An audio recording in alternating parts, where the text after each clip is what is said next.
Hello বন্ধুরা, আমি সকালে একটা নতুন ভিডিও নিয়ে তোমাদের সঙ্গে আমি হাজির হয়েছি।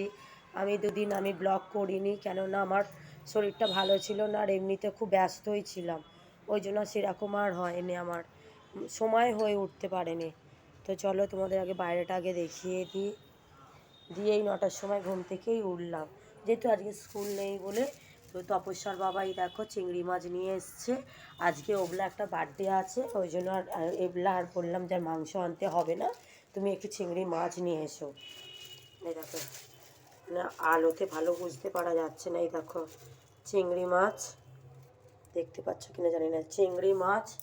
এখানে আমার ব্রাউন রাইস দিয়ে বসিয়েছি, এখানে স্টিম রাইস হয়ে গেছে। আর এই ব্রেড নিয়ে এলো তপস্যাকে আর স্বস্তিকাকে, চলো খেতে দিয়েছি।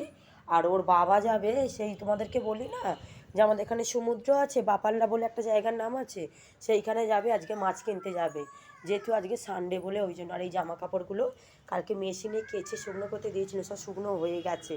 আবার ওগুলো একটা বার্থডে আছে, সেখানে গিয়ে আমি আবার ব্লগ করব। তো কি সাজবো বা কী শাড়ি পরবো এখনও কিছুই বার করিনি। তপস্যার বাবারও এখনও কিছুই আমার আয়রন করা হয়নি। এই দেখো, যেহেতু খুব ঠান্ডা বলে এই মেঝেতে আমি মাদুরিটা পেতে দিয়েছি, আর এই তো খেতে দিয়েছি। আর এই তপস্যার বাবাকেও দিয়েছি, আর এই যে তপস্যাও খাচ্ছে, আর এই যে স্বস্তিকা খাচ্ছে। আর ওর বাবা চলে যাবে বলে ওই জন্য আমি বলছি সে একটু কার্টুন চালিয়ে দিয়ে যাও তো, ও একটু কার্টুন বসে বসে দেখুক, নাহলে আমাকে পুরো না মাথা খারাপ করে দেবে একদম। আর নাহলে এই যে পাশে একটা বাচ্চা আছে, এই বাচ্চাটার কাছে যাবে।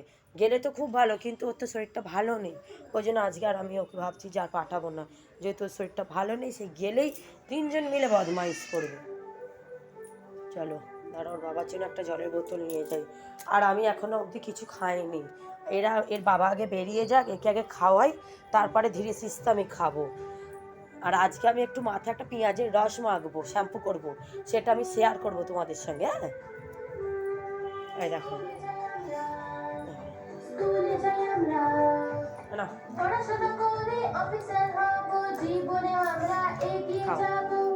আর আজকে দরজাটা খুলে দিয়েছে এখানটা। আর এটা হচ্ছে যে এসির যে জলটা যে পড়ে না, সেই জলের দামটা এখানটা বসানো থাকে। এখানটা একটা ছোটোখাটো একটা আয়না লাগিয়েছে, এই বাথরুম থেকে বেরিয়ে যদি কিছু মুখে কোনো ট্যাগ ট্যাগ লাগাই, ওই জন্য এটা লাগানো আছে। আর দেখো বেড পুরো একদম পরিষ্কার হয়ে গেছে। ড্রেসিং টেবিলটার তো আজকে অবস্থা তো আমার খারাপ হবেই, কেননা আমি আগে থাকতে কিছু বার করবো না, ঠিক সেই সময় আমি তারা জলদি